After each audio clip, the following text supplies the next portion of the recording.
Gəlin bir neçə video bəzi bəhanələrdən danışaq. Birinci bəhanəm. Mənim həvəsim var, amma vaxtım yoxdur oxumağa.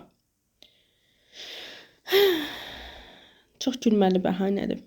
Mənim vaxtım var saatlarla TikTokda vaxt öldürməyə.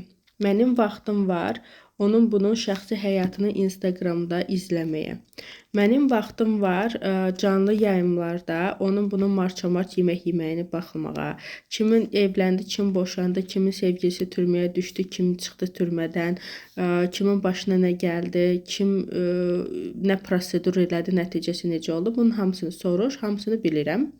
Amma yarım saat vaxt ayırmağa gələcəyim üçün mənim vaxtım yoxdur.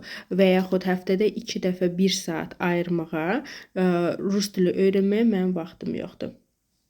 Gülməli gəlir kənarda. Ona görə insan istəyəndə, sağ olsun TikTok göstərdi ki, insan istəyəndə hər şeyə vaxt tapır.